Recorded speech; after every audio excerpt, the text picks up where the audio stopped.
Nyama ya dogi si ati ni tamu tu, but ni tamu sana.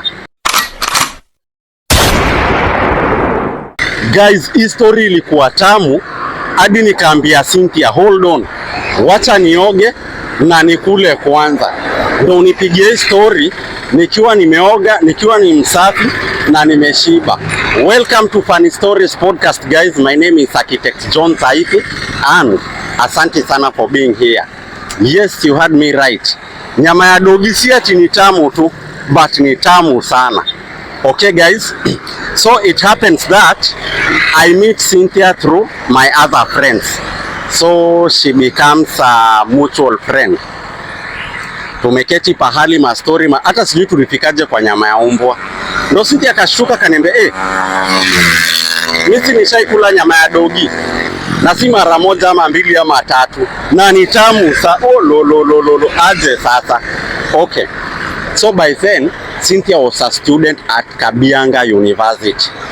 Okay? So with Cynthia being a student at Kabianga University, you know how the comrade life ama to just life in general, imefika after classes ni kijioni, mmeenda base ya Mutura.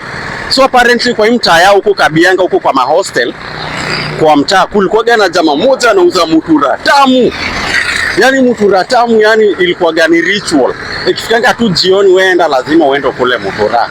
So on this particular day, kwanza ilikuwa during exam time. Cynthia ndo ule amemaliza mtihani yake nini ako like time for mutura. Cynthia katoka ndo ule hata akavuruga hapo ma coins. Kwanza aliniambia alikuwa na 50 bob na ma coins sijui za 30 ama za 40 ama wote. Akazivuruga zote ndo ende akule hiyo mutura yote. Ndo hiyo ametoka tu anafurahia. Kufika kwa barabara akakutana na best yake anamwambia, unaenda pale kwa nani kukula mutura? Hayuko. Nini mbaya? Ati alishikwa. Sini Cynthia aulize nini mbaya? Lo.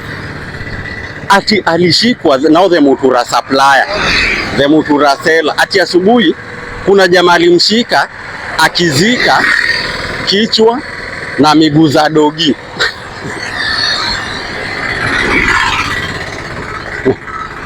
Cynthia kwanza sinianguke chini, hata sijui ni nduru alipiga ama hata alifaint. Mbona uni mtu sijui kutoka first year amekula karibu mutura ya 2 milioni.